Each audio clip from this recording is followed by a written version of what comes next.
Bueno, gracias por la invitación. Yo soy Pablo García Parisi de la Facultad de Agronomía de la Universidad de Buenos Aires.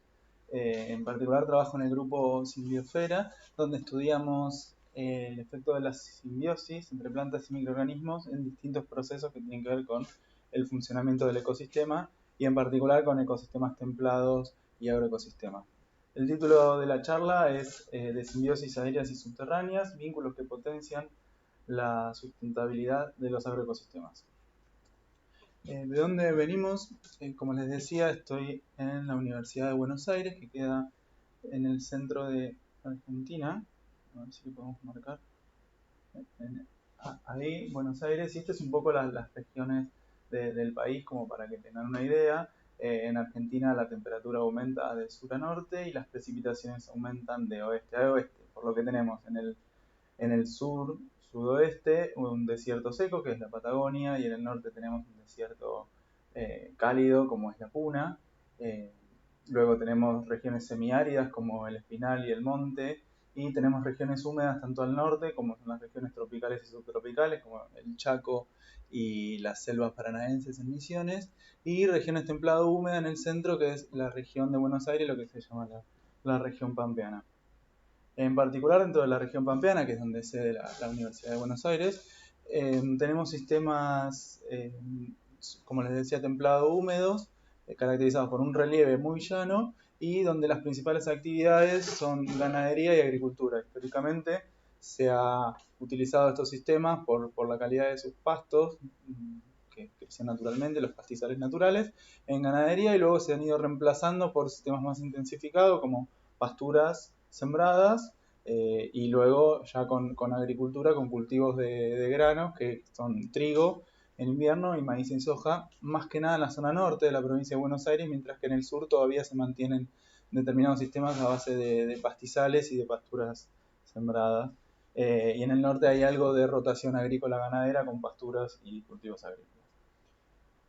Lo que ha venido aconteciendo en los sistemas agrícolas de Argentina y también de distintas partes del mundo es una intensificación de estos sistemas donde se han reemplazado los procesos y los insumos de los procesos de los internos de los ecosistemas por insumos externos para aumentar la productividad, pero a su vez generando grandes externalidades en el sistema debido a la utilización de agroquímicos, de fertilizantes, de pesticidas, a los monocultivos, la degradación del suelo y un montón de otros problemas que ha generado este tipo de sistema de producción. Entonces, frente a esto, una de las alternativas que estos autores, Bender y colaboradores en 2015, y que tienen otros autores detrás, han llamado intensificación ecológica, para lograr un sistema más sustentable. También pueden encontrar como otros nombres, agroecología, sistemas sustentables, todos se basan más o menos en la misma lógica, que es la idea de poner en funcionamiento estos ciclos internos, recuperando la biodiversidad. Estos autores plantean a través de recuperar la diversidad de microorganismos del suelo, de organismos del suelo, para lograr sistemas que sean productivos, pero a su vez que disminuyan las externalidades, la contaminación, disminuyendo el uso de insumos externos. Entonces, nuestra propuesta, nuestra idea es utilizar, o tratar de entender si podemos utilizar la simbiosis entre plantas y microorganismos como herramientas para aportar a esta sustentabilidad en estos sistemas. La simbiosis entre plantas y microorganismos se dan naturalmente y se encuentran ampliamente distribuidas en ecosistemas tanto naturales como intervenidos por el hombre, y las tres más estudiadas son estas tres. Por un lado, la simbiosis entre leguminosas y rizobios. Las leguminosas se asocian con estas bacterias de suelo que fijan nitrógeno de la atmósfera, forman los nódulos en las raíces y fijan el nitrógeno de la atmósfera, que es inaccesible para las plantas, transformándolo en nitrógeno disponible para las plantas. Otro de los microorganismos más estudiados como microorganismos simbiontes son los hongos micorrízicos auriculares, que forman micorrizas al asociarse con las raíces de las plantas, y se asocian a un montón de especies de plantas, por lo cual se dicen que son generalistas, se asocian a leguminosas, a gramíneas, a gran diversidad de especies de plantas. Lo que hacen estos hongos es, al asociarse, explorar el suelo y aumentar la superficie de absorción de nutrientes, en particular de fósforo. Pero a su vez se ha visto que tiene buena cantidad de beneficios para las plantas, y una de las particularidades más novedosas últimamente es que forman redes comunes de micorrizas, conectando distintas plantas. Al ser generalistas, pueden conectar distintas plantas a través de una red de hifas que se produce en el suelo, y entonces a través de estas redes de hifas comunicarse, mandar señales, compartir nutrientes y bueno, esto es un campo que se está comenzando a estudiar ahora.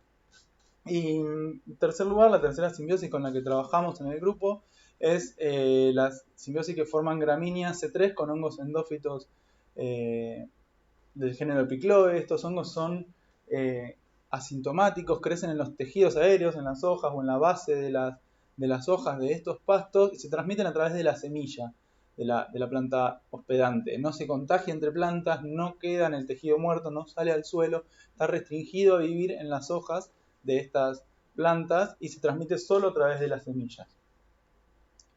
Estos hongos, al estar encerrados dentro de las plantas, generan una multitud de cambios bioquímicos dentro y fisiológicos dentro de la planta que desencadenan muchos efectos, tanto en la planta hospedante como en el ambiente. El principal efecto que tiene, el más estudiado, es que produce una serie de alcaloides en las plantas que funcionan como protección contra herbívoros, vertebrados e invertebrados. Aunque vamos a ver que también produce otro tipo de compuestos. Bueno, entonces, estos efectos que los microorganismos tienen sobre la planta hospedante generan cambios que no solo afectan a la propia planta, sino que se propagan a niveles jerárquicos superiores, afectando el vecindario, es decir, las interacciones entre otras plantas vecinas y insectos, patógenos, otros microorganismos, otras plantas, incluso llegando a afectar procesos del ecosistema o la composición de las comunidades.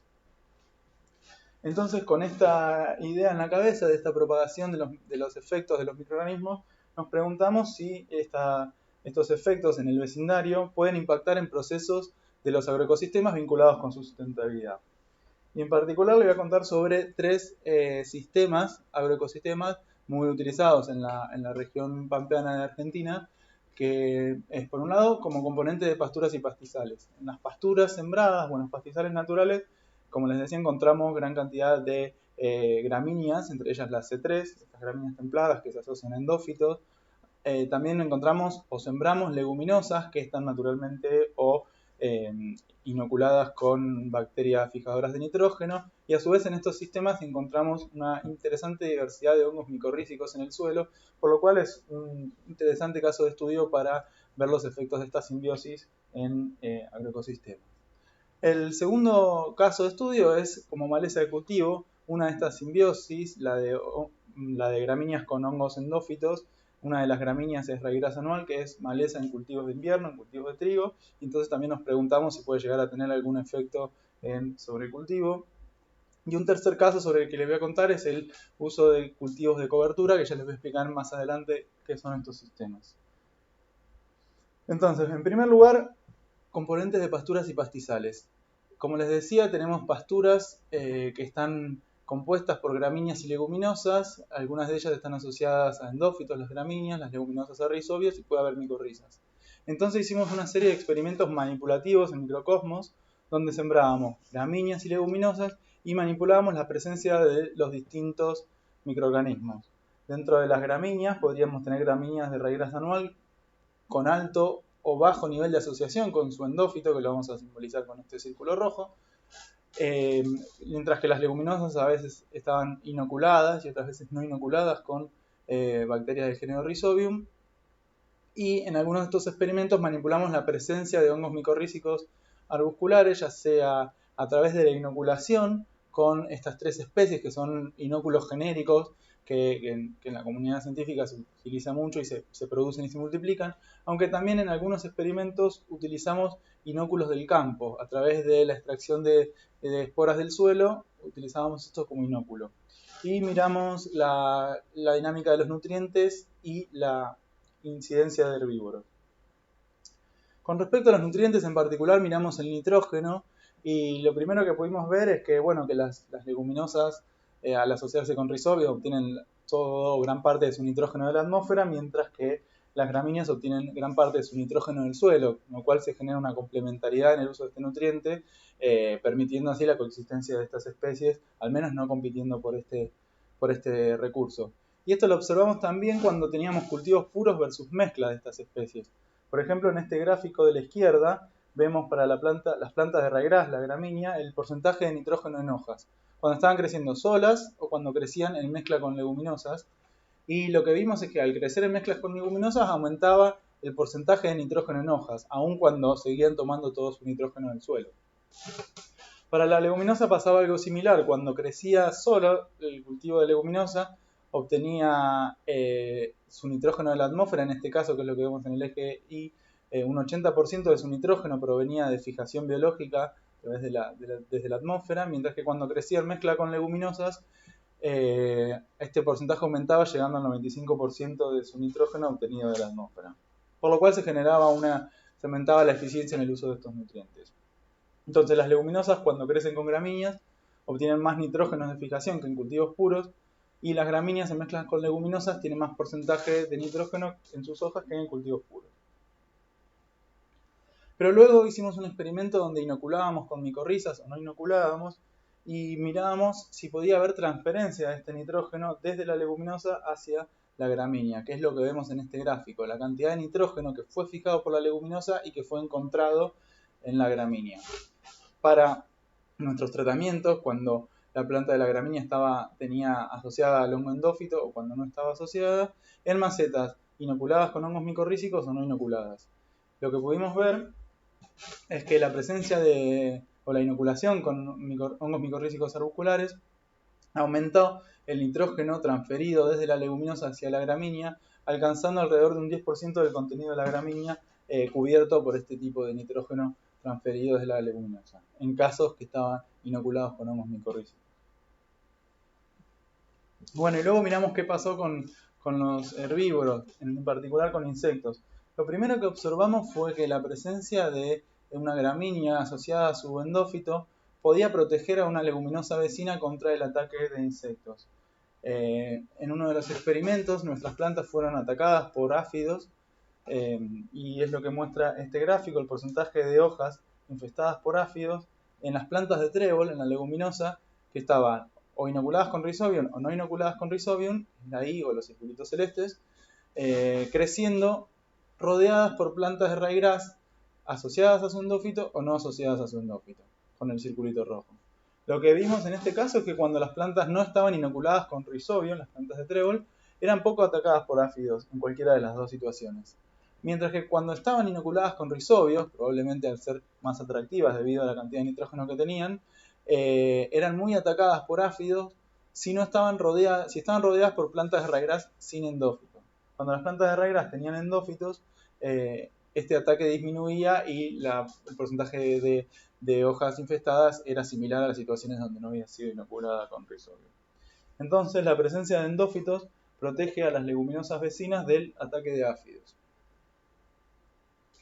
Luego, en un experimento más reciente, donde además incluimos las micorrizas y otras gramíneas no endofíticas, como en este caso una gramínea que se llama Bromus catharticus, que es cebadilla criolla, que es nativa de la región pampeana de Argentina, observamos nuevamente que cuando en las macetas, en los mesocosmos, había plantas de raíz asociadas a endófitos, estas gramíneas vecinas eran también protegidas contra el ataque de áfidos, que es lo que vemos en el gráfico de la derecha, donde tenemos las plantas de cebadilla, de esta gramínea nativa, creciendo en vecindarios donde la planta de raíz tenía endófitos, que son estas barras, o donde no los tenían, que son estas, ya sea que estuvieran inoculadas con micorrizas, son estos simbolitos amarillos, o cuando no estaban inoculadas. Lo que vimos nuevamente es que, independientemente de la inoculación con micorriza, las plantas de cebadilla que crecían rodeadas por plantas de raíz con endófito eran mucho menos atacadas que cuando las plantas de raíz no tenían el endófito. Pero además lo que observamos es que el ataque de la presencia de un virus que genera una enfermedad en estas plantas de cebadilla y que son particularmente transmitidos por estos áfidos, que es lo que vemos en el gráfico de abajo, el porcentaje de hojas con la incidencia de este virus que se llama el virus del enanismo amarillo y que repite el mismo patrón que la infestación por áfidos, donde cuando las plantas vecinas de esta cebadilla eran raíz sin endófitos, con endófitos tenían menos incidencia del virus que cuando tenían las plantas de raíz no tenían endófitos, alcanzando prácticamente todas sus hojas afectadas por el virus. entonces la presencia de endófito protege a otra gramínea vecina del ataque de áfidos y disminuye la incidencia del virus.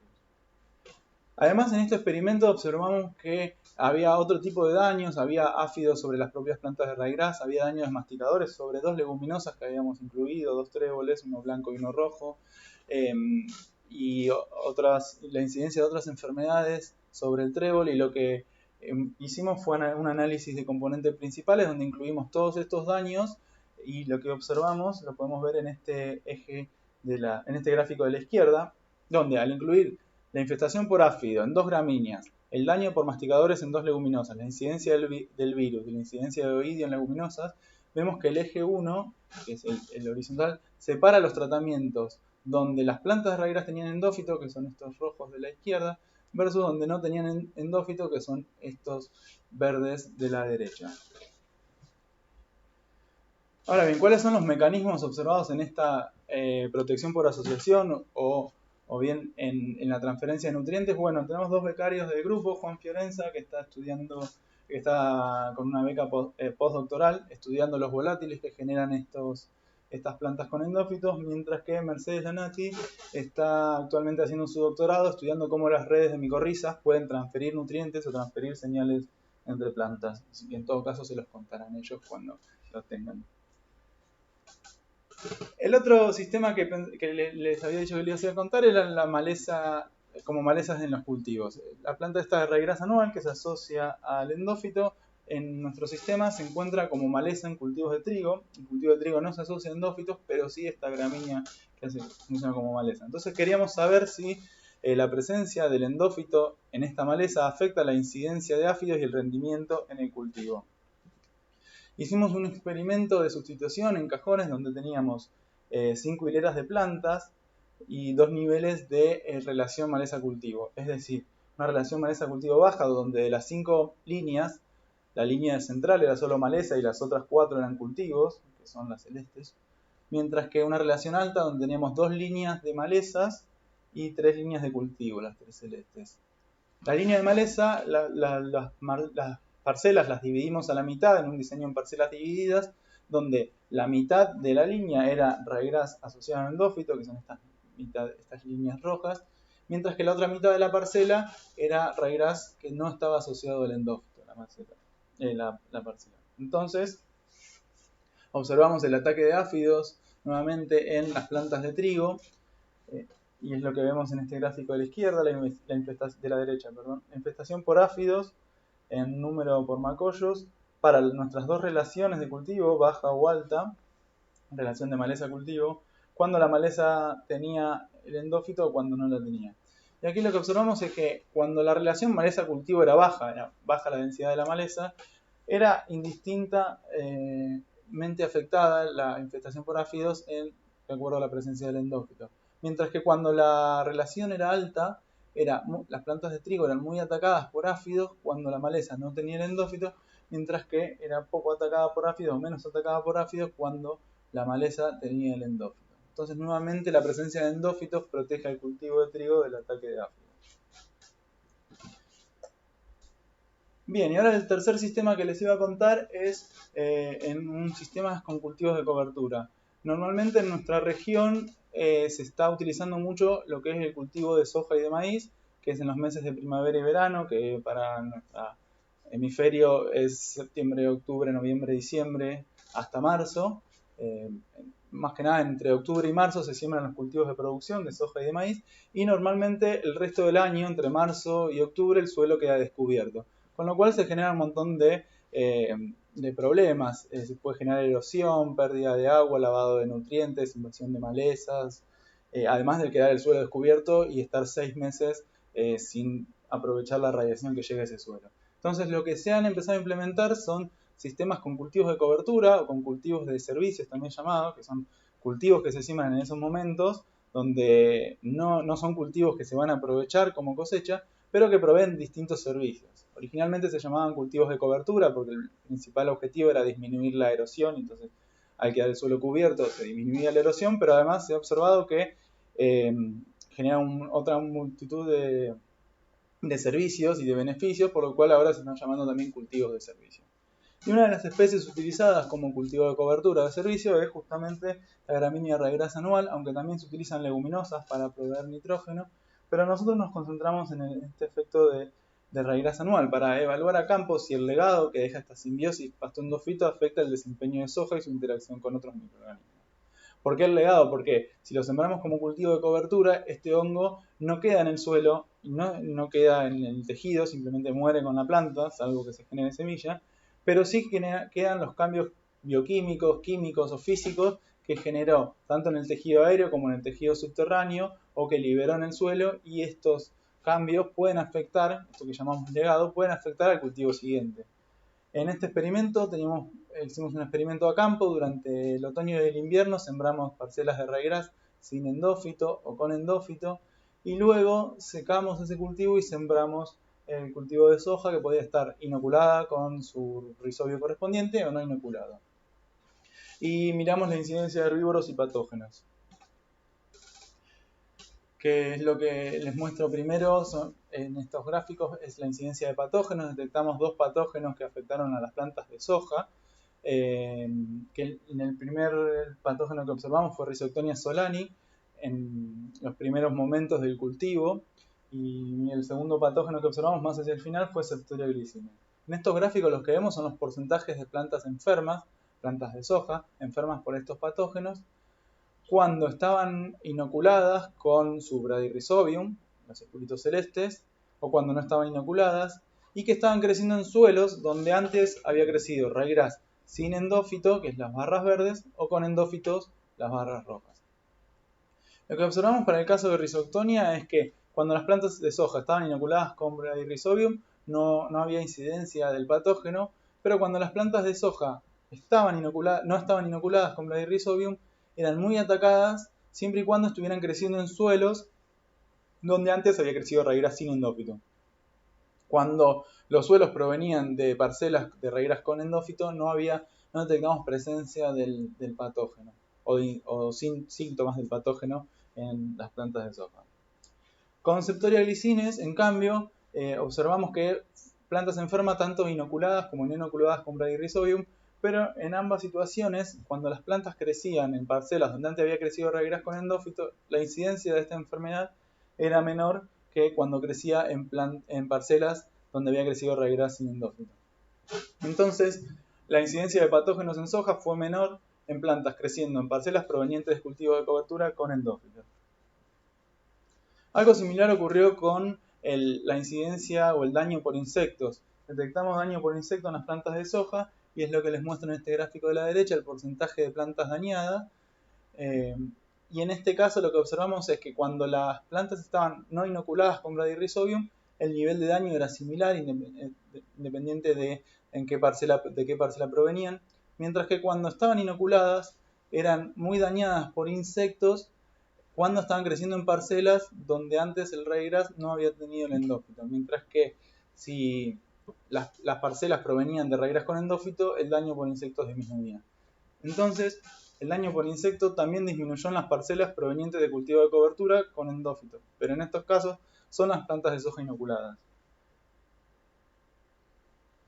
Bueno, nuevamente los mecanismos yo se los voy a deber, pero lo tenemos a Alexia, que es una becaria doctoral, está terminando su tesis doctoral y está estudiando cuáles son las señales químicas y físicas que quedan luego de la muerte del hospedante, tanto en los tejidos aéreos como en las raíces, y los exudados de estos tejidos sobre el establecimiento y las interacciones de las leguminosas.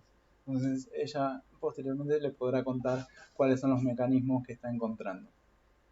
Entonces, en resumen, observamos que la presencia de distintas simbiosis tienen efectos en la interacción con herbívoros, patógenos y nutrientes, tanto cuando las simbiosis están creciendo juntas como cuando crecen una luego de la otra, en sistemas donde teníamos cultivos de componentes de pasturas y pastizales, malezas de cultivos o como cultivos de cobertura.